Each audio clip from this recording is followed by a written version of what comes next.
The World Champions debate. Is the NBA title misnamed? The world of basketball has been buzzing with controversy ever since Turkey's fiery coach Ergin Ataman stirred the pot during Eurobasket 2025. After his team's dramatic run through the tournament, Ataman didn't just celebrate his players' performances, he ignited a global debate. In a press conference that quickly went viral, he challenged one of the NBA's most cherished traditions, the idea that the winners of the NBA Finals are automatically crowned world champions. Ataman's words weren't just a throwaway line, they hit at the core of basketball's global hierarchy. He asked, in plain terms, how can you call yourselves world champions when you don't even play against the rest of the world? That simple question has opened a storm of discussion. For some, it's a wake-up call to reconsider the branding of the NBA. For others, it's a sign of insecurity from European basketball figures jealous of the NBA's dominance. But whichever side you take, one thing is certain, the debate is impossible to ignore: the NBA's claim to world champion status.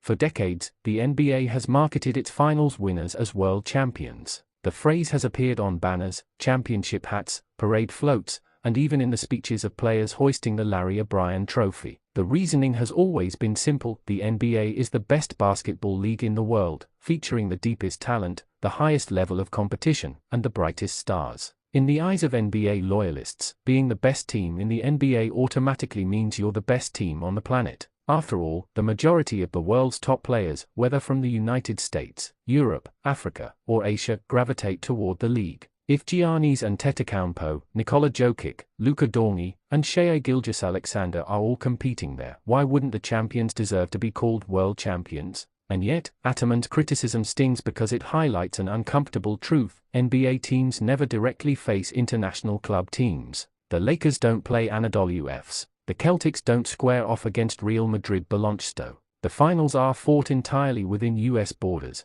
and the trophy is contested only by franchises in one league, no matter how stacked with international talent that league might be. Eurobasket 2025, a showcase of global balance. The timing of Ataman's remarks makes the debate even juicier, because Eurobasket 2025 has reminded everyone just how competitive basketball outside the NBA has become. Luka Doncic has been nothing short of spectacular for Slovenia, lighting up the scoreboard and reminding fans why he is already considered one of the greatest international players of his generation. Germany, led by veteran guard Dennis Schroeder, has cemented its status as a European powerhouse. They've combined discipline, shooting, and defensive toughness into a brand of basketball that could trouble even NBA contenders. And then there are the shocks: France and Serbia, both loaded with NBA names and European legends, were knocked out earlier than anyone expected. If nothing else, these results prove that the international game has grown beyond the days when the United States could send any roster of stars and dominate.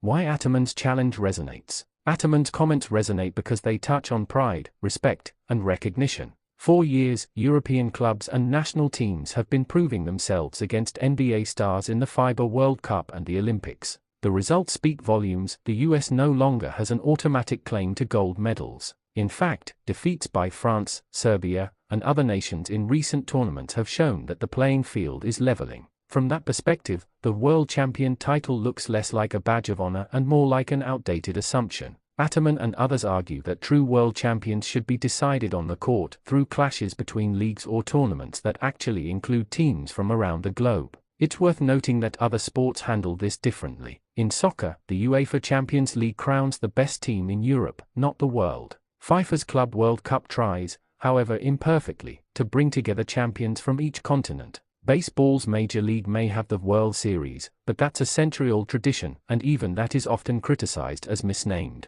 So the question becomes, should basketball adopt a new standard? Should we push for a true World Club Championship, where the NBA Finals winner faces the EuroLeague champion, or where top clubs from Asia, Africa, and South America also get a seat at the table? What NBA stars think? Interestingly, NBA players themselves are divided. Some, like Kevin Durant and LeBron James, have historically defended the title, arguing that the level of competition in the NBA surpasses anything else on earth. But others, including Jokic and Giannis, have hinted that respect should be shared more broadly, acknowledging the incredible talent and coaching coming out of Europe. Even Luka Doncic, who dominates both in the NBA and in FIBA play, has suggested that international basketball is different, sometimes harder in certain ways due to the rules and styles of play. His dual experience gives weight to the idea that no single league can claim ownership of the global game. The broader stakes. This debate isn't just about semantics. It speaks to basketball's future as a truly global sport.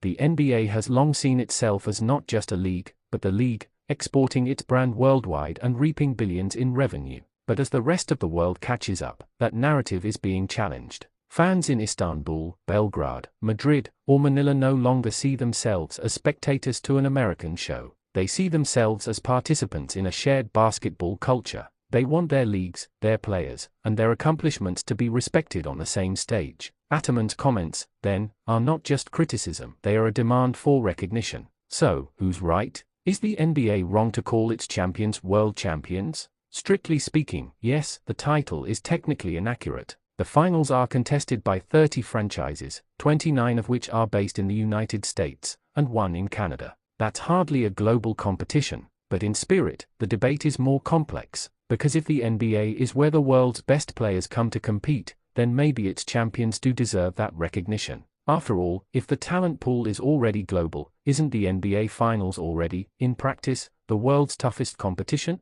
Looking ahead, perhaps the answer lies not in criticism but in innovation. Imagine a future where the NBA champions and EuroLeague champions face off in a best-of-7 global showcase. Imagine Asia's top clubs and South America's finest entering an expanded international stage. That kind of tournament could finally settle the debate and truly crown a world champion. Until then, though, the debate will rage on. Ataman's words have made sure of that. And with Eurobasket 2025 showing us just how much global basketball has evolved, it's clear this conversation is only just beginning. For now, whether you side with the NBA or with Ataman, one thing is certain: basketball is no longer America's game alone. It belongs to the world.